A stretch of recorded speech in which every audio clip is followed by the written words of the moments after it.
चाह गई चिंता गई, मनवा बेपरवाह, जिसको कछु न चाहिए वह बादशाह का शाह। બાદશાહોનો જો બાદશાહ જોવો હોય તો વર્ધમાન મહાવીરને જોઈએ. કારણ કે એક પુષ્પક નામનો એક મહાન જ્યોતિષી હતો, જ્યોતિષશાસ્ત્રનો જાણકાર, અષ્ટાંગ નિમિત્તનો જાણકાર, અને માણસના લક્ષણોને જોઈને એ કહી દે કે આ માણસ કેવો થવાનો છે, એવો શરીર શાસ્ત્રનો જાણકાર પુષ્પ. એ પુષ્પ એક દિવસ ચાલ્યો જાય છે અને રેતીના ઉપર કોઈકના પગલા પડ્યા છે. શ્વેત ઝીણી રેતી છે, એના ઉપર પડેલા પગલાઓમાં એ પગમાં શંખ દેખાય છે, સુંદર ચક્ર દેખાય છે. અને વિચાર કરે કે આ જે નિશાની હોય, આ જેનું લક્ષણ હોય એ તો ચક્રવર્તી હોય. અરે ચક્રવર્તી જો એ મને મળી જાય તો મારું કામ થઈ જાય. એટલે એ માણસ ચાલવા માંડ્યો, પણ એને વિચાર કર્યો કે ચક્રવર્તી હોય તો એની પાસે સેના હોય, એની પાસે માણસો હોય, તો આ તો એકલા પગલા છે એક માણસના. તો શી ખબર કદાચ ચક્રવર્તી મુસીબતમાં હોય તો હું એને સહાયતા કરીશ તો કોઈક દિવસ મારા ઉપર કામ, જે એમની દ્રષ્ટિ પડશે તો મારું કામ થઈ જશે. એ શોધતો શોધતો શોધતો જાય છે. ત્યાં દૂર જેને જોયું તો જેના શરીર ઉપર કંઈ નથી અને શાંતિથી ધ્યાનમાં બેઠેલ છે એવા એક મસ્ત માણસને જોયું. અને જોઈને કે અરે આ ચક્રવર્તી, આ મારું જ્યોતિષશાસ્ત્ર, આ જે લક્ષણ શાસ્ત્ર, આ બધા જે બોડી લેંગ્વેજના બધા પુસ્તકો પાણીમાં પધરાવો. કે આજ સુધી મેં વર્ષો કાઢ્યા અને કીધું કે આવા લક્ષણો હોય તો આવું હોય આવું હોય, પણ આ માણસના લક્ષણ જોઈને તો થાય કે આ તો ફકીર છે, ગરીબ છે, કંઈ નથી. એટલે એ પુષ્પ નિરાશ થઈ ગયો છે, મનમાં ઉદાસીનતા આવી ગઈ છે અને એને થઈ ગયું કે આ નદીના પ્રવાહની અંદર આ શાસ્ત્રો બધા પધરાવી નાખો.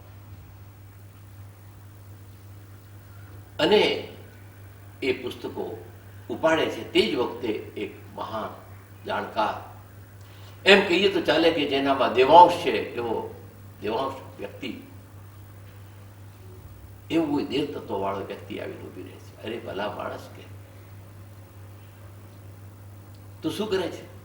તો કે આ શાસ્ત્રો, આ જે ચોપડીઓ, એ બધાને લીધે હું વર્ષો સુધી શોધતો શોધતો આવ્યો કે આ લક્ષણ હોય તો આ લક્ષણ, એમ કરતો કરતો પણ આજ મેં જોયું કે ચક્રવર્તીના જેના લક્ષણ હોય એ આવા લક્ષણો હોય, પણ આ લક્ષણો વાળો માણસ તો આ બેઠેલ છે કે જેની પાસે કંઈ નથી. એટલે એને એક મધુર સ્મિત કરીને કહ્યું કે દુનિયામાં ચક્રવર્તીઓ કેવા હોય છે કે વસ્તુઓ પાસે હોય છે એ ચક્રવર્તી છે, પણ એવા પણ માણસો છે કે જેની પાસે કંઈ નથી, એવા ચક્રવર્તીઓના પણ ચક્રવર્તી છે. ચાહ ગઈ ચિંતા ગઈ, જેને ચાહના નથી, જેને કોઈ જાતની ચિંતા નથી. કારણ કે ચાહ હોય તો ચિંતા હોય કે મારે આ જોઈએ તો કે ક્યારે મળશે, કેમ મળશે, ક્યાં મળશે, કેવી રીતે મળશે, મળશે તો કોઈ વચ્ચે તો નહીં આવે. એટલે ચાહ ગઈ તો ચિંતા ગઈ. મનવા બેપરવા, આ મન એક બેપરવા થઈ જાય છે. એને હવે કોઈની પરવા નથી. પરવા છે કે આ માણસ આમ કરશે, હવે કોઈની પરવા નથી. ચાહ ગઈ ચિંતા ગઈ, મનવા બેપરવા, जिसको कछु न चाहिए, જેને કંઈ જોઈતું નથી, वो બાદશાહ કા શાહ. બાદશાહોનો પણ જે શાહ કહેવાય, કારણ કે શાહ પછી બાદ એટલે પાછળથી આવે બાદશાહ કહેવાય. બાદશાહ શાહની પાછળ, પણ આ તો કહે છે કે બાદશાહોનો પણ જો શાહ હોય તો આવો માણસ છે કે જેને ચાહ નથી, જેને ચિંતા નથી, જેનું મન બેપરવા છે અને જેને કંઈ જોઈતું નથી. वो बादशाह का શાહ. અરે ભલા માણસ કે આ ચક્રવર્તી છે, આ તો ધર્મ ચક્રવર્તી છે. શાસ્ત્રોમાં લખેલું છે કે ધમ્મ ચક્રવર્તીયમ, જે નવુથોણમાં જે સ્તોત્ર આવે છે એમાં લખે છે કે ધમ્મ ચક્રવર્તી, જે ધર્મના ચક્રવર્તી છે. આ ધર્મ ચક્રવર્તી છે કે જેનાથી આ માનવ જાતમાં એક પ્રકાશ આવવાનો છે, જે નિર્ધનોને નિર્ધનમાંથી ધનવાન બનાવી દે છે. માણસને ખબર નથી કે એના અંતરમાં કેવું ધન ભરેલું છે, કેવું સામ્રાજ્ય છે અંદરનું. એને ખબર નથી કે એની કેટલી સ્વતંત્રતા છે. અને એ પોતાને જો ઓળખી લે તો મોક્ષ એનામાં જ છે. મોક્ષ એટલે છૂટવું, મોક્ષ એટલે મુક્ત થવું, મોક્ષ એટલે બંધનો તોડીને એક સ્વતંત્રતાનો પ્રકાશ અને સ્વતંત્રતાની હવા માણવી. અને માણસને સ્વતંત્ર થવું એ પોતાના હાથમાં છે. પણ માણસ જાણતો નથી એટલે બંધનને પકડી રાખે છે અને પોતે કહે છે કે બંધને મને બાંધ્યો છે. એક મદારી વાંદરાને જુએ છે અને એક લોટો નાનકડો છે, એનું મોઢું નાનું છે, એની અંદર ખૂબ ચડ્યા પડ્યા છે. પેલું વાંદરું હાથ નાખે છે ચડા લેવા માટે, અંદર નાખે છે અને મુઠ્ઠી બંધ થઈ જાય છે. હવે એ હાથ કાઢવા માંગે છે, હાથ નીકળતો નથી. એ વાંદરું બૂમા બૂમ કરે છે, ચીસા ચીસ કરે છે, કારણ કે એને હાથ છોડાવવો છે, લોટો છોડતો નથી. અને ઝાટકે છે. બધા વાંદરા ભેગા થઈ ગયા. એને બધા વિચાર કરે કે આ લોટાએ આ વાંદરાનો હાથ પકડ્યો છે. એ ઊંચો નીચો થાય, સિસકિયારીઓ કરે, કાંઈ કરે, પણ એ લોટો હાથ નથી છૂટે. એક મદારી હસી રહ્યો છે. એ કહે છે કે એને મુઠ્ઠી ભીડી છે, એને ચણ્યા છોડવા નથી, ચણ્યા પકડી રાખવા છે. અને એ કહે છે કે લોટાએ પકડેલ છે, અને ચણા છોડ તો લોટો છૂટે. એટલે એને જઈને એક ચાબુક માર્યો. જેવો ચાબુક માર્યો એટલે હાથ છૂટી ગયો, હાથ નીકળી ગયો. બધા વાંદરા કહે કે જોયું, જે માર આ વાંદરાને પડ્યો પણ લોટો છૂટી ગયો. એને લોટાને પાય લાગ્યો લાગે છે. ખરી વાત તો એ છે કે માણસ વસ્તુઓને પકડી રાખે છે અને પછી કહે છે કે વસ્તુઓ મને છોડતી નથી. અને આપણે જિંદગીમાં ઘણીવાર બીજાઓને દોષ દઈએ છીએ, પણ આપણે જોતા નથી કે આપણા બંધનો આપણે જ ઊભા કરેલા છે, આપણે જ પકડીને બેઠેલા છે. સંસાર કોઈને બાંધી રાખતો નથી, આપણે સંસારને વળગ્યા છીએ. એટલે લોકો કે સંસાર ખરાબ છે, સગાવાલા ખરાબ છે, પણ તને ખબર નથી કે સગા અને વાલા તે કર્યા છે. કારણ કે જે કેટલાક સગા હોય છે એ વાલા નથી હોતા, અને જે વાલા હોય છે ઘણી વાર સગા નથી હોતા.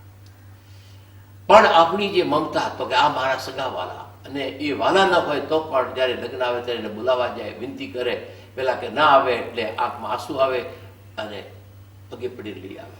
પણ બીજા માટે કે નહીં, આ મારા સગા નથી. એટલે આ આપણા મનથી ઊભી કરેલી આખી એક દુનિયા છે. એને જે જાણે છે એ જ્ઞાની છે. એટલા જ માટે ચાહ નહીં ચિંતા નહીં, ચાહના નથી તો ચિંતા કાંઈ નથી. આખી દુનિયા તમને પછી પ્રેમ કરશે, કારણ કે તમારે કંઈ જોઈતું નથી. એટલે જેને જોઈતું નથી એને દુનિયા આપવા માટે તૈયાર છે. માંગે છે એને મળતું નથી, અને જેને જોઈતું નથી એને લોકો આપ્યા વિના રહેતા નથી. અને ઘણી વાર લોકો માની લે કે આને કંઈ પડ્યું નથી એમ કરીને આપે, પણ પછી જુએ કે આ લેતા લેતા એ જ એના જાળમાં આવી જાય છે. અહીં પણ જો કોઈને એક મસ્ત મુક્તિ જોવી હોય, એક મસ્ત મૂર્તિ જોવી હોય, એક મુક્તિનો પ્રવાસી જોવો હોય, કોઈ જીવનમાં કેવો એક આદમી મુક્ત બની શકે છે એ જો જોવો હોય તો વર્તમાન મહાવીરને જુઓ. મેં તો બરાબર જોયું છે. હું કોઈ ધર્મને માનતો નહોતો, કોઈ સંપ્રદાયને માનતો નહોતો, પણ જ્યારે એણે કહ્યું કે મારી પાસે નહીં, તારી પાસે, તું તારી પાસે જા. તું એક નાનકડો ગોટલો છે એ જ એક મોટું આંબાનું ઝાડ બનવાનું છે. A small seed of mango holds a mighty tree of the mango tree. આ એક નાનકડા ગોટલાની અંદર આખું મોટું વટવૃક્ષ છે, મહા આમ્ર છે. એમ જ્યારે એને કહ્યું ત્યારે મને લાગ્યું કે આ માણસ પોતાના ચેલા ભેગા કરવા અને ટોળું ભેગા કરવા નથી. એટલા માટે મહાવીરનો માર્ગ એક પ્રવાસીનો છે અને પોતાને જે મળ્યું છે એ વહેંચતા વહેંચતા આ દુનિયામાંથી નીકળી જવાનું છે. બંધન લઈએ તો એ બંધનમાં આને આમ કર્યું તેમ કર્યું અને એમાંથી ચિંતાઓ, આશ્રમો, ચેલાઓ અને ચેલામાંથી વેલા કાઢે એનામાંથી આખા દુઃખ થાય કે આ મારો ભાગી ગયો, આ મારી નિંદા કરે. આ બધી જ ઉપાધિઓ પ્રભુના માર્ગે નીકળારને કદી પણ હોય નહીં. વર્ધમાન મહાવીર એકલા નીકળ્યા છે, ચાલ્યા જાય છે અને એક એક વસ્તુને છોડતા જાય છે. મજાની વાત તો એ છે કે એના શરીર ઉપર અડધું પેલું કાપડ હતું, દેવદુષ્ય, એ હજી ખભે પડ્યું હતું અને ચાલતા ચાલતા એક ઝાડમાં એક કાંટો હતો, એ કાંટામાં એક કપડું ભરાઈ ગયું અને એ અડધું કપડું પણ પેલા કાંટાની વાડમાં રહી ગયું. મહાવીરે પાછળ વળીને જોયું કે આ કપડું ક્યાં ગયું, તો જોયું કે પેલી કાંટાની વાડમાં. અને એ વખતે પેલો જે વૃદ્ધ બ્રાહ્મણ સોમ એ ત્યાં હતો અને એ અડધું કપડું લઈને રાજી રાજી થઈને ભાગે છે. એટલે આ માણસને જોઈ કરી અને ભગવાન મહાવીરના મોઢામાંથી નીકળી ગયું કે તૃષ્ણા, લોભ, આસક્તિ માણસને કેવો દોડાવે છે, કેટલો દોડાવે છે અને ક્યાં સુધી દોડાવે છે. વર્ષો સુધી આ માણસ મહાવીરની પાછળ પાછળ ફરે છે, કારણ કે એક મહાન એવા પ્રકારના જે વણકરે પેલા બ્રાહ્મણને અને બ્રાહ્મણની પત્નીને કહ્યું કે આ કપડું છે, આ વસ્ત્ર છે, દેવદૂષિત છે. આ અડધું મળ્યું છે પણ આનું અડધું જો એ લાવી આપે તો આપણે આખું બનાવીએ તો એના લાખ સોના બોર મળે અને એ કોઈ રાજાને વેચીએ તો આપણે તો ન્યાલ થઈ જઈએ. અડધા પૈસા તને મળે, અડધા પૈસા મળે, હું એવી રીતે જોડી આપીશ કે ખબર નહીં પડે. તો એ બ્રાહ્મણ ત્યારથી આ વર્ધમાનની પાછળ લાગ્યો છે, પાછળ પાછળ ફરે છે, દૂર દૂર, પણ એને માંગતા શરમ આવે છે. એને થાય કે અડધું હવે રહ્યું છે એ હું માંગી લઈશ તો એ આપશે કે નહીં. અને ખાનદાન બ્રાહ્મણ હતો એટલે માગ્યું નહીં, પણ પાછળ પાડતું કે કોક દાડો તો કંઈક તો પડવાનું છે. અને આ જ્યારે આજે કાંટાની વાડમાં એ વસ્ત્ર ભરાઈ ગયું અને એ લઈ અને રાજી થઈને જાય છે ત્યારે મહાવીરના મોઢા ઉપર એક મધુર સ્મિત આવે છે. અરે કે જો તૃષ્ણા માણસને કેવો દોડાવે છે, કેટલો દોડાવે છે, કેટલા વર્ષ સુધી દોડાવે છે. આ માણસ પાછળ પાછળ દોડતો હતો, મેં જોયું બી નથી. હું મારી સાધના કરતો હતો ત્યારે આની સાધના એ હતી કે આ કપડું મને અડધું ક્યારે મળી જાય. આ તૃષ્ણા, અરે આ તૃષ્ણા ક્યાં સુધી કોને કોને માણસને નથી દોડાવ્યા. આપણા જીવનની અંદર આ એનો કોઈ અંત નથી. એટલે આવી કોઈ વ્યક્તિ હોય આપણા મનમાં કે જે રાજ્યને માટે નહીં, જમીનને માટે નહીં, કોઈ સત્તા માટે નહીં અને કોઈ નામના કે વાવવા માટે નહીં, પણ એક પોતાના અંદરના પ્રકાશના, પ્રેમના પ્રકાશને પામવા માટે જે આ જિંદગીને વાપરી નાખે છે. આ જિંદગીને પ્રેમનો પ્રકાશ એ ભલે દેખાય નહીં પણ એના અંતરમાં એટલો આનંદ હોય કે એનું હૃદય ભર્યું ભર્યું લાગે છે.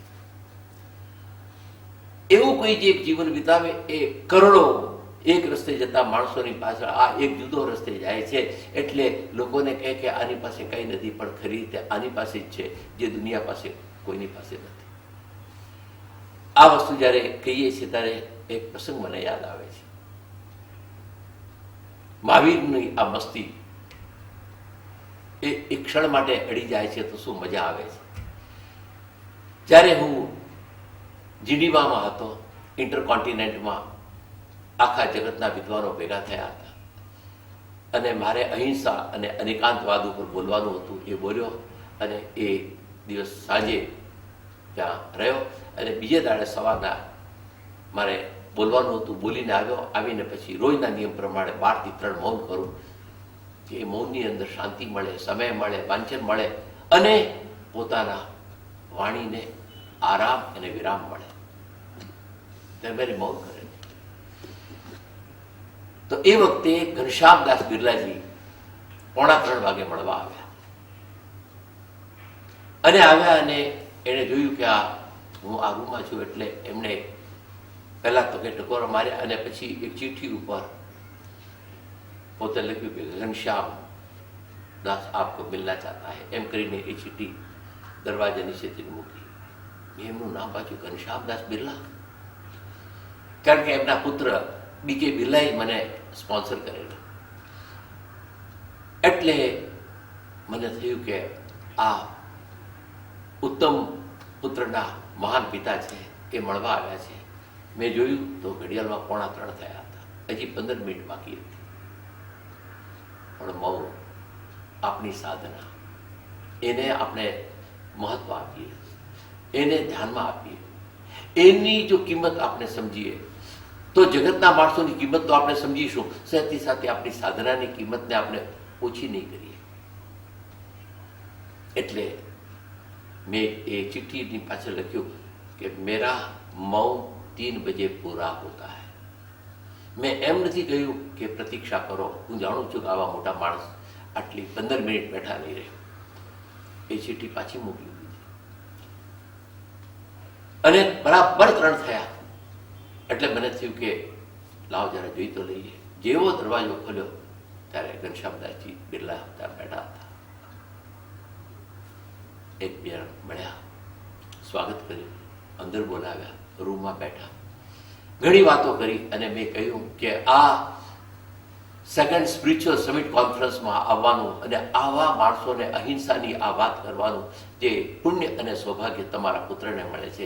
કારણ કે બીકે બિરલાએ અને સરલા બિરલાએ જો મને સ્પોન્સર ન કર્યા હોત તો હું અહીં આવત નહીં અને બીજા કોઈ આવવા દેત પણ નહીં.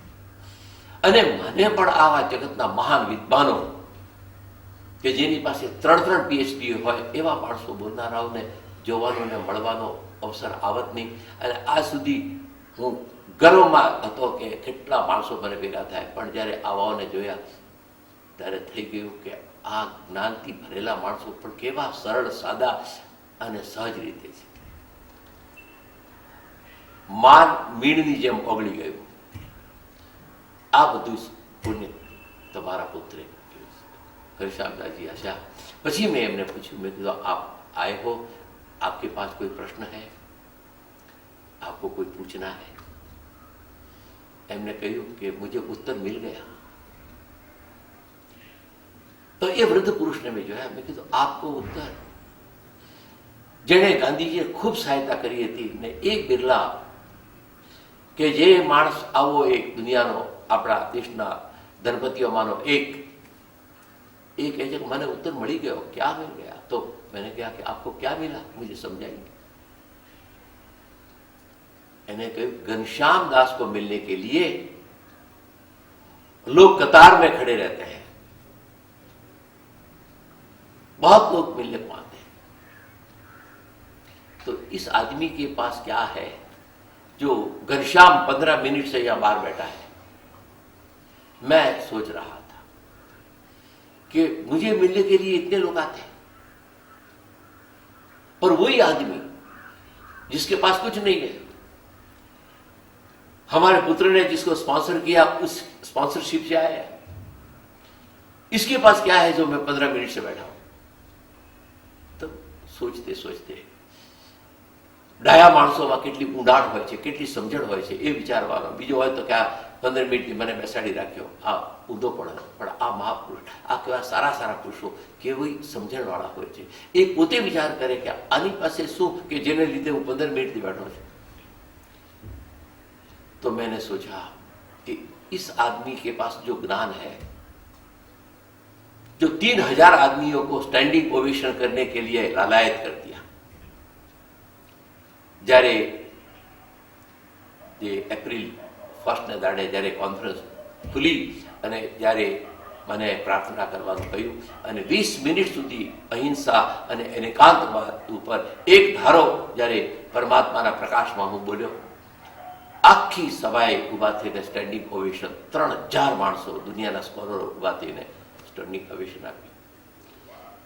तो जब मैंने देखा कि 3000 आदमी को जो खड़ा कर सकता है, इसके पास वो ज्ञान क्या है, वो ज्ञान है, वो धन ऐसा है कि ये धन कभी नष्ट होने वाला नहीं। और मेरे पास तो खूब धन है, पर वो धन मेरा नहीं। ये धन बाहर का है, मेरे हाथ से दूसरे के पास जाएगा, पर आपका धन को आपके पास आएगा तो ये धन है, इस धन को आप धनवान।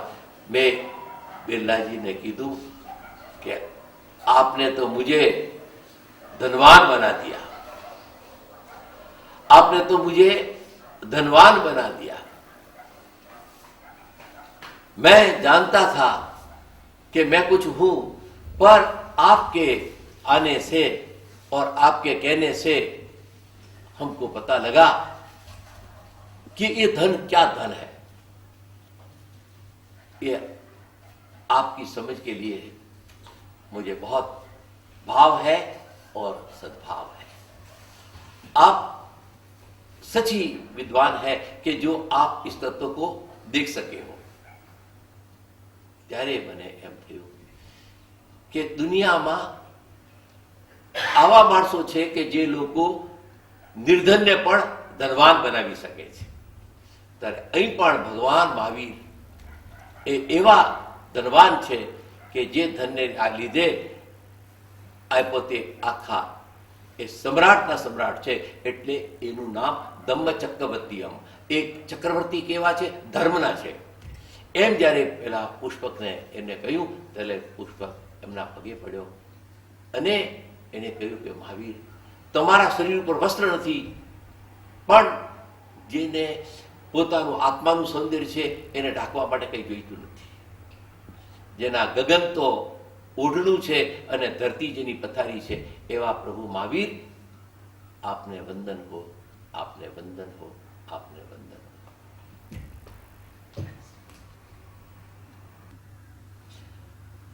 एक कविए बहुत सारी बात करी है कि इस देश को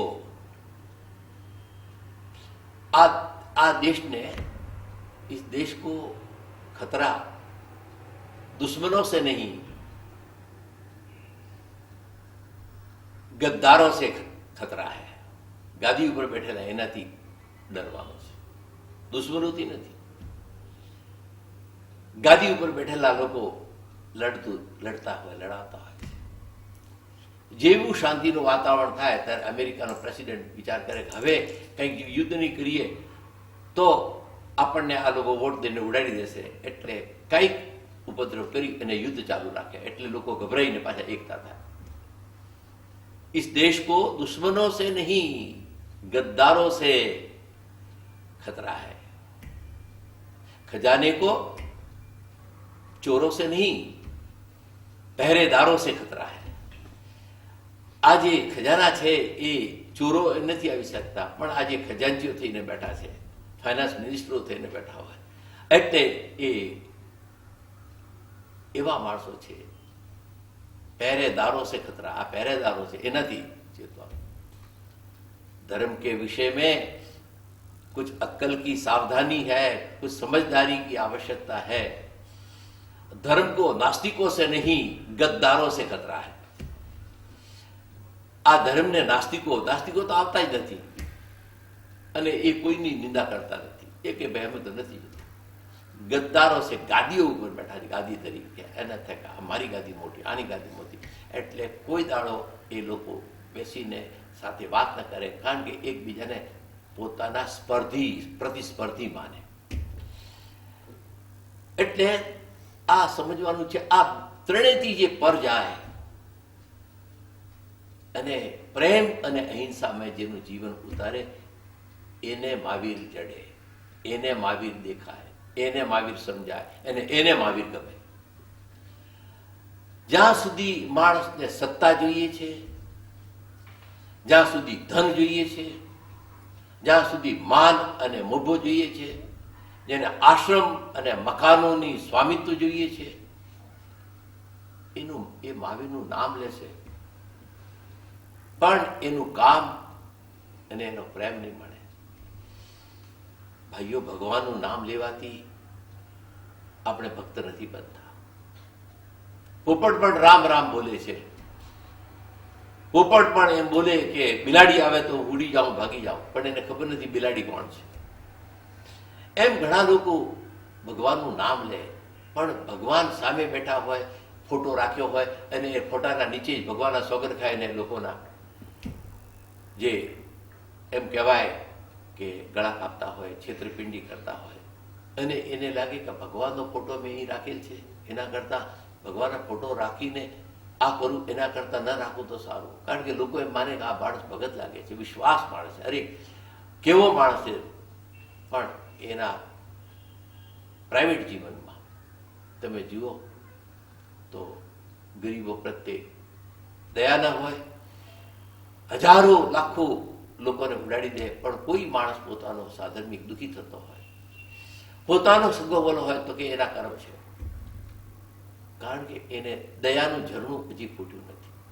મહાવીરને સમજવા બહુ મુશ્કેલ છે, અને આપણે આ સમજ્યા વિના આ જીવન આપણું કોઈ અર્થ વિનાનું છે. એટલા જ માટે આપણે આ મહાવીરને સમજીએ. મહાવીરને નામથી જાણીએ છીએ, સ્થાપનાથી જાણીએ છીએ, મૂર્તિથી જાણીએ છીએ, પણ ભાવથી, હવે ભાવથી જાણવાના છે. અને એ ભાવથી જાણે છે. એટલે મહાવીર તો એ છે કે જેને ઇંગ્લિશમાં કહેવામાં આવે છે કે બી the person what you want to C in others. તારે જે બીજામાં જે જોવાનું છે અને તને એમ થાય કે આ માણસ આવો થાય તો સારું થાય, એવો તું જ થઈ જા. ભગવાન કદી કહેતા નથી કે તું આવો થા. ભગવાન જે બીજામાં જોવા માંગે છે એ પોતાનામાં જોઈ લે છે કે હું જ પ્રેમમય, આનંદમય, શાંતિમય બની જાઉં. એટલે એ પોતે બને. એટલે બી the person what you want to C in others. બીજામાં જે જોવા માંગો છો એ તું જ થઈ જા. અને તારે થવા માટે તારે કોઈની પરમિશનની જરૂર નથી, કોઈના સર્ટિફિકેટની જરૂર નથી. તું જો ધારે આ ક્ષણથી તો જે થવા માંગે કરી શકે. તારું જીવન તારા હાથમાં આવે. અને આ જ વાત પ્રભુ મહાવીરે સમજાવી છે. એટલે મહાવીરને રાજ્ય મળ્યું હતું, એ રાજકુમાર હતા, અને સુંદર વૈભવ, સુંદર પરિવાર, પણ એને જોયું કે નહીં, હું શું છું એ મને જાણવા દો. અને એ પોતે હવે આ પોતે ધીમે ધીમે અંદર ઉતર્યા છે. આપણે જોયું કે 12.5 વર્ષની અંદર એણે જે જૂના જૂના કર્મો, એ જે 27 ભાવમાં અને એના પહેલા ભાવમાં જે ભેગા કરેલા, એ ધીમે ધીમે ધીમે ધીમે ધોઈ નાખ્યા છે. અને બધા જ કર્મ જ્યારે ધોવાઈ ગયા, જ્યારે બધો જ કચરો નીકળી ગયો, જ્યારે ઇંગ્લિશમાં કહેવાય બધું ડ્રોપ્સ નીકળી જાય, એટલે it become pure gold. And pure gold is godhood. ભગવાન શું છે કે જે શુદ્ધ છે એ જ ભગવાન છે. Gold is God. એક ભાઈ મારી પાસે આવ્યા હતા, જવાન માણસ, મને કે ગોડ ઇઝ નો વેર. મેં કીધું ભાઈ એમ કેમ કે છે? જો તારામાં ભગવાન ન હતું બોલે કેવી રીતે? અને મારામાં ભગવાન ન હતું તું મને રિસ્પેક્ટ કરે કેમ? એ બોલ્યા નહીં, પણ કે I don't want to argue with you, but God is nowhere. મેં કીધું રાઇટ ધ સેન્ટેન્સ હિયર. મેં કીધું આ વાક્ય છે લખી નાખો. ગોડ ઇઝ નો વેર. તો મેં કીધું આ નો છે ને અને વેર છે, એ વેર માનું જે ડબલ્યુ છે આ બાજુ લઈ લે. એટલે નો ની આગળ શું થઈ જાય? નાવ થઈ જાય. અને વેર ને બદલે હિયર થઈ જાય. તો મેં કીધું તે જે કીધું છે ને, ગોડ ઇઝ નાવ હિયર, આનું આ વાક્ય છે. ગોડ ઇઝ નો વેર અને ગોડ ઇઝ નાવ હિયર. જે તમારો જે ડબલ્યુ છે, જે અહંકાર છે, એ અહંકારને આ નો વેરમાંથી કાઢીને નાવ કરીને તો હમણાં આવો, અહીં જુઓ, તમારા પોતાનામાં જુઓ. નાવ આ ક્ષણમાં, બહાર નહીં, પોતાનામાં. જ્યારે તમે અંદર જુઓ છો, ગોડ ઇઝ નાવ હિયર, તમે પરમાત્માના તમારા હૃદયની અંદર જોઈ શકશો. અને એ વખતે માણસને લાગે કે જો હું પરમાત્માના હોઉં તો હું તો મળતું હોઉં. જે ઘડી અંદરથી આ પરમાત્મા નીકળી જાય છે ત્યારે સગામાં સગા બાપને કહે છે કે આ મળતું છે. જેને પ્યાર કરતા હોઈએ, જેને પગે પડતા હોઈએ, જેને બોલાવતા હોઈએ, જેને ખાધું નથી એની ચિંતા કરતા હોય, એ બાપને લોકો મોડું ન થાય, આખી રાત મળતું રહેવું ન પડે. એટલે જો સવારના 10 વાગે માણસ આ બહારથી નીકળી જાય, આત્મા નીકળી જાય, તો 10 વાગે હોય તો સાંજના 6 વાગ્યા સુધીમાં ડિસ્પોઝ. અને રાખવું હોય તો પછી પરદેશની જેમ ફ્યુનરલ હોમમાં રાખે, ઘરમાં નહીં. શું થયું? God is now here. એ અહીં ભગવાન છે, એ નીકળી ગયો તો નો વેર, પછી કઈ દેખાય ત્યાં શરીર. આ વાત મહાવીરે જાણી છે, જોઈ છે અને માણી છે. અને એટલા જ માટે ભગવાને જે છેલ્લામાં છેલ્લું દેવદૃશ્ય હતું એ પણ એને ગયું અને એને હસવું આવ્યું કે જુઓ, આ એક ટુકડાની ખાતર આ માણસ કેટલો મારી પાછળ પાછળ હતો. હવે એકદમ સાપ કાંચળી ઉતારે એમ એને બધા જ કર્મો ઉતારી નાખ્યા અને એકદમ નિરંજન નિરાકાર શુદ્ધ સ્વરૂપ એ બન્યા છે. એ વખતે 8 કર્મો પૈકીના 4 જે મોટા કર્મો છે, એ 4 કર્મો હવે ધીમે ધીમે ક્ષય થઈ ગયા છે. એ પહેલું કર્મ છે એ મોહનીય કર્મ છે, જે વસ્તુને મોહ ઉત્પન્ન કરે છે. જે મારું નથી એને મારું માને છે અને મારું છે એને ભૂલી ગયો, એનું નામ તે મોહ છે. મારું શું છે? આ જમીનને કહે છે મારું છે. જમીનના કટકા માટે આખું મહાભારત ઊભું થાય, પણ એ જમીન તારી સાથે ક્યાં આવવાની છે? આ જમીન તો તને બાળવા માટે કામ કરે છે. ધરતી કહે કુંભાર કો તું ક્યાં ખૂંદે મોય, એક દિન એસો આएगो मैं ખૂંદુંગી તોય. આ ધરતી કુંભારને કહે છે, પેલો કુંભાર માટી ઉપર કૂદાકૂદ કરે છે અને એને કેળવી રહ્યો છે, કારણ કે એ માટી કૂંદેલી હોય, આ થાય તો એનાથી ઘણો સારો થાય. માટી કહે કુંભાર કો તું ક્યાં ખૂંદે મોય, એક દિન એસો આएगो मैं ખૂંદુંગી તોય. તું દટાઈ ગયો હોય, તું બળી ગયો હોય, તો માટી એના ઉપર પડશે. એટલે આ દુનિયાના ઉપર કોણ રાજ કરવાનું છે? આ બધા યુદ્ધો આ જમીનના કટકા માટે અને પૈસા માટે થાય. મહાવીરને એટલા માટે હું જોઈ જોઈને રાજી થાઉં છું કે પ્રભુ તમે ના આવ્યા હોત તો આ દુનિયામાં લોહીની નદીઓ વહેતી હોત. લોકો એમ કહેતા હતા કે રાજ્યને માટે લડો, તમે ક્ષત્રિય, તમારો ધર્મ છે અને ધર્મને ખાતર તમે કોઈને મારી નાખો તો પણ કોઈ વાંધો નથી. પછી બાપ હોય, દાદો હોય, કાકો હોય, એ કઈ નથી. આખી આ રીતે થયું છે. અને એટલા જ માટે થયું છે. ઔરંગઝેબે પોતાના સત્તા ખાતર પોતાના બાપને પણ માર્યો છે. અને આખો મોગલોનો ઇતિહાસ જુઓ કે બાપને મારીને પણ ગાદી ઉપર બેસે છે, કારણ કે એને જમીન વાલી છે, સગાવાલા પિતા કે માન કઈ નથી. એટલે જ્યારે આપણે આ સમજીશું ત્યારે એમ લાગશે કે પાતંજલિ મુનિએ, પાતંજલિ નામના મહાઋષિએ એક બહુ સરસ વાક્ય લખ્યું યોગમાં, પાતંજલિ યોગ સૂત્રમાં, અહિંસા પ્રતિષ્ઠાયામ વૈરત્યાગ. જે પાતંજલિ યોગ સૂત્રનું આ એક અહિંસાનું બહુ સુંદર ડેફિનિશન અને વર્ણન છે કે અહિંસા પ્રતિષ્ઠાયામ વૈરત્યાગ તત્સન્નિધો વૈરત્યાગ. જ્યારે અહિંસા પૂર્ણ જીવનમાં આવી જાય છે, અહિંસા રોમ રોમમાં વ્યાપી જાય છે અને અહિંસામય જ્યારે જીવન બની જાય ત્યારે એ વ્યક્તિના સમાગમમાં જે કોઈ આવે એના મનનું વેર બધું નીકળી જાય છે.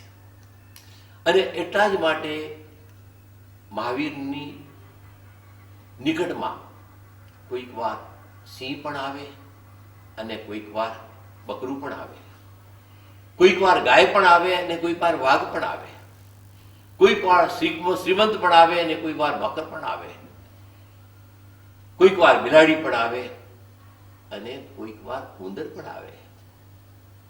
તત્સન્નિધૌ, એના સાનિધ્યમાં આવ્યા વૈરી ત્યાગ, એ વેર નીકળી જાય, વેરનો ત્યાગ થઈ જાય. તો આ રીતે મહાવીરની એક એવી ભાવના છે કે મંદિરમાં જઈને જો ઝઘડા કરતા હોય તો એ મહાવીરને લીધે નહીં, એ અહમને લીધે કરે છે. અને એવા માણસો એ ઘણી વાર મંદિરમાં જઈને મંદિરના પવિત્ર વાતાવરણને દગાડી નાખે છે.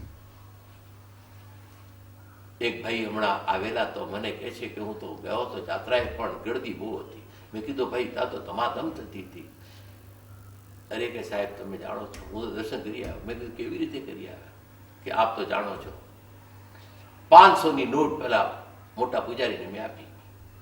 500 પેલા જોઈ આવો પછી પાછળનો ખાસ દરવાજો જ્યાં પૂજારી થઈને આવતો તો અંદર ઠેઠ ભગવાન પાસે રહી ગયો. ભગવાનના નજીકથી દર્શન કર્યા. બહુ ડાયો મને શું કહે છે કે ભગવાનને હું તો અડીને આવ્યો. હું એકદમ હસી પડ્યો. મેં કીધું આ શું કે છે? એટલે આ શું આવ્યું? એટલે મને કે કેમ તમે હસો છો? તો મેં કીધું મેં ન ગયા હો તો સારું થાય. કે શું બોલો સાહેબ, યાત્રા માટે તમે આવું? તમારી પાસે તો આવું હું નહીં સાંભળું. મેં કીધું આ તમે કરપ્શન બજારમાં તો રાખો છો, લાંચ, આ ઘૂસખોરી છે, મંદિર સુધી લઈ ગયા. પેલા પૂજારી તો ભ્રષ્ટ હતો, એને વધારે ભ્રષ્ટ કરી નાખ્યો. અને પૂજારી અને પૂજાનો તમે અરી બનાવી દીધો, શત્રુ બનાવી દીધો. કે ભગવાનની પાસે તમે આગળ જવા માટે આ પેલા લાંચ આપો અને તમે પાછા તમારા અપવિત્ર ભાવથી ભગવાનને કહે છે અડીને આવ્યો. બાકી તમે ત્યાં એ સ્પર્શ કરીને શું કરવા આવ્યા? આ માણસો જાણતા નથી કે મંદિર શા માટે છે. એ અહંકાર માટે છે, પૂજા માટે છે. એટલે હું ઘણી વાર કહું છું કે સંપ્રતિ મહારાજાની પ્રતિમા જોજો, એના પાલખીમાં કઈ નામ લખેલા નહીં હોય. અને આ અહંકારીઓ પોતાના નામ લખાયા વિના નહીં રહે. એટલા નામ લખે, એટલી ડિગ્રીઓ લખે. એને ખબર નથી કે પરમાત્માના ચરણોમાં નમી જાઓ, ઝૂકી જાઓ, સમર્પિત થઈ જાઓ. અને આ જીવન એક 100 વર્ષનું છે, એને એવી રીતે વિતાવી દો કે આ દુનિયામાં આવ્યા હતા પણ અંતરની કવાણી, આત્માનું જ્ઞાન અને અંદરનો પ્રકાશ આપણે મેળવીને ધનવાન થઈને આ દુનિયામાંથી જઈએ. આપણું મૃત્યુ બગડે નહીં એ આપણે જોવાનું છે. અને પરમાત્માનું જ્યાં સુધી દર્શન નહીં થાય, મહાવીર કોણ છે એનું અંતર દર્શન ન થાય, ભાવ મહાવીર જ્યાં સુધી ના થાય ત્યાં સુધી દ્રવ્ય અને નામ એ રહી જશે. પણ આપણે તળાવે જઈને તરસે આવી જઈશું. આપણે એ જોઈ રહ્યા છીએ કે વર્ધમાન મહાવીર સ્વામીને હવે જ્યારે આ બધા જ કચરો નીકળી ગયો છે, વૈશાખ સુદ દસમનો દિવસ આવ્યો છે અને એ ચોથો પ્રહર છે. ભગવાન શાંતિથી ધ્યાનમાં બેઠા છે અને એની અંદર તે સમયમાં અંદરથી એક પ્રકાશ આવે છે. આવરણ બધા નીકળી જાય. પહેલું જે આવરણ નીકળ્યું એ કયું? મોહનીયનું. જે છે એ મારું નહીં અને મારું છે એ જાણતો નથી. એ જે મોહ છે, એ જે પહેલું આવરણ છે, અજ્ઞાન છે, એ નશો છે, એ ઉતરી ગયો. બીજું આવરણ જ્ઞાનના ઉપર છે. માણસને પથ્થરમાં ભગવાન દેખાય છે, પોતાનામાં દેખાતો નથી. માણસને દરેક વસ્તુઓની અંદર દેખાય છે અને એટલા જ માટે લોકો કોઈક વાર શંખલા ભેગા કરે, કોઈક વાર રુદ્રાક્ષ ભેગા કરે, કોઈક વાર આમાં ભગવાન છે, આમાં છે, આ આવે તો થઈ જાય. પણ એને પરમાં વસ્તુ છે, પણ પોતાનામાં, પોતાના પુણ્યમાં એને વિશ્વાસ નથી. એટલે આ જ્ઞાનના ઉપર આવેલું આવરણ છે. દર્શનાવરણીકરણ, જે આત્માનું જે દર્શન થવું જોઈએ. અને આંખ બંધ કરીએ ત્યારે વિતરાગ આપણી આંખની પાપણ ઉપર રમતા હોય, આપણા હૃદય કમળ ઉપર બિરાજમાન થયેલા હોય, આપણા શ્વાસોશ્વાસની અંદર એ કમળની સુવાસની જેમ બહેતા હોય, એ આપણે જોઈએ નહીં. એ દર્શન હજી આપણે કર્યું નહીં. એકવાર દર્શન થઈ જાય તો પછી જાય તો પણ જાય. એક અંધ માણસ હતો, એ ચાલ્યો જતો હતો અને એ ખાડો આવ્યો. ત્યારે એમ કહેવાય છે કે એ વખતે ખાડામાં પડવાનો હતો. એ વખતે કોઈ દેવી તત્વ એને મદદ કરતું હતું. એટલે એણે આવીને, એક માણસે આવીને હાથ ઝાલી અને પછી દૂર પાર કરી એને ખાડામાંથી પાર કરાવી દીધો અને દૂર મૂકી દીધો. પણ એ સુરદાસે હાથ જોયો કેવો કોમળ છે, કોઈ નાજુક છે, કોઈ રાજકુમાર છે કે કોઈ દેવ છે, શું છે? એટલે એને પકડી રાખ્યો. પણ પહેલા એ તો પાર કરી અને હાથ છોડાવી દીધો કે હું ક્યાં સુધી દોરીશ. એને અંતરચક્ષુ, પ્રજ્ઞાચક્ષુ ખુલવા જોઈએ એટલે ચાલી જાય છે. એ પકડી રાખે છે, હાથ મરોડીને ચાલી જાય છે. આ કવિ કહે છે કે હાથ મરોડ કે જાત હો, દુર્બલ જાને મોય, અંતર में से जो कસો મર્દ બકુ મેં તોય. એ કહે છે કે હું નરમ માણસ છું, સુરદાસ છું, હાથ મરોડ કે જાતો. તમે હાથ મરડીને નીકળી ગયા, તમે બળવાન છો. હે બળવંત, તમે બળવાન છો, હાથ મરોડ કે જાત હો, દુર્બલ જાને મોય, મને દુર્બળ જાણીને. અંતર મેં से जो कસો મર્દ બકુ મેં તોય. તમે હાથમાંથી નીકળી જાઓ પણ હૈયામાંથી કેમ નીકળો? તમને મર્દના દીકરા કહું કે હૈયામાંથી નીકળી તો જાઓ, કારણ કે હૈયું આપણું છે અને આપણા હૈયામાં જેને બેસાડીએ એને દુનિયામાં કોઈ કાઢનાર નથી. આ એક અંદરની જે મસ્તી અને અંદરનો આનંદ, દર્શન એને કહે છે કે જેણે ભગવાનના દર્શન કરી લીધા એ તો જ્યાં જ્યાં જાય છે તેની દર્શન સાથે હોય છે. અને આપણને ખબર નથી કે કઈ ઘડીની અંદર આપણી સાંજ નવી જવાની છે, ક્યાં ઢળી જવાના છીએ, આપણે ક્યાં ચાલ્યા જવાના છીએ. ક્યારે એ વખતે કોઈ પણ નહીં હોય, પણ જો ભગવાન હૃદયમાં હશે, પ્રભુનું નામ આપણા મનમાં હશે અને આપણે આ એક છબી, એક મસ્તી વિતરાગની એવી છબી જો આપણા તન મનમાં જો ગૂંથાયેલી હશે તો એ વખતે કામ લાગવાની છે. પણ રાત દિવસ આ અર્થ કામના નગારા વાગતા હોય, એના જ વિચારો કરતા હોય, એને તમે છેલ્લી ઘડીએ એ ભગવાનનું નામ સાંભળો, એ ભગવાનના નામની તતુડી સંભળાય ક્યાંથી? કારણ કે નગારા જોર જોરથી વાગી રહ્યા છે. સવારથી ઉઠે ત્યારથી બજાર શું, છાપું જુએ, એ જુએ અને એ જ વિચારણા કરતો હોય. બ્રહ્મ મુહૂર્તની અંદર પણ આ ચાલતું હોય. એટલે આપણે આ દર્શન જો અંદરમાં હોય તો વ્યવહાર કરીએ, કરો, પણ એનો પણ સમય હોય છે કે થોડો પ્રભાતનો સમય શાંતિ થાય, ધ્યાનમાં, પ્રેમમાં અને આનંદમાં અને મોરમાં કાઢો. અને પછી જ્યારે 10 વાગે જ્યારે વ્યાપારમાં જાઓ એમાં કરો, પણ એમાં આ અંદરથી આવેલો જે પ્રકાશ, અંદરથી આવેલી ઠંડક એ ત્યાં કામ કરતી હોય. એટલે જ્યાં મૂંઝાઈ જઈએ ત્યાં પ્રકાશ કામ લાગે અને જ્યારે ગરમી વધી જાય ત્યારે આ વખતે ઠંડક કામ લાગે. તો આની જરૂર છે, પણ આ દર્શનની બહુ જરૂર છે. એટલે જ્ઞાનાવર્ણીય કર્મ ગયું, મોહનીય કર્મ ગયું, આ દર્શનાવર્ણીય કર્મ પણ ભગવાનનું ગયું. હવે રહ્યું અંતરાય કર્મ, કે આપણું અંતરાય કર્મ જે જોઈએ એ મેળવવા દેતું નથી. જ્ઞાન આપણું છે પણ આપણને મળતું નથી. આ આવરણીય કર્મ કેવું છે કે તમારા ઘરની અંદર તમારી વસ્તુ હોય, પણ જો તમે બહાર ગયા હો અને લોકઆઉટ થઈ ગયા હો તો તમારા ઘરમાં તમે જઈ શકતા નથી, કારણ કે એ ચાવી અંદર રહી ગઈ છે. લોક આઉટ, તમે બહાર આઉટ થઈ ગયા છે. તો આ બારણું છે એ અંતરાય છે. આપણે ઘણી વાર આપણી વસ્તુ હોય આપણને કામ ના લાગે, આપણે ભોગવી ન શકીએ. જયપુરમાં એક શેઠ છે, એની મોટી એક પેઢી છે અને એને ત્યાં જયારે આડતીયાઓ જાય, ગ્રાહકો જાય ત્યારે બધાએ રહે એવી મોટી ગાદીઓ છે. શેઠ બેઠા રહે અને ભોજનનો સમય થાય એટલે માણસો બોલાવવા આવે, એ એમનો મોટામાં મોટો પાસો ચાલે છે, જમે. એવી સરસ મીઠાઈઓ, રસોઈઓ ખાઈ પી કરીને લોકો આવે. શેઠ સાહેબ પૂછે કે कैसा हुआ भोजन? अरे कि आपके भोजन की क्या बात करें,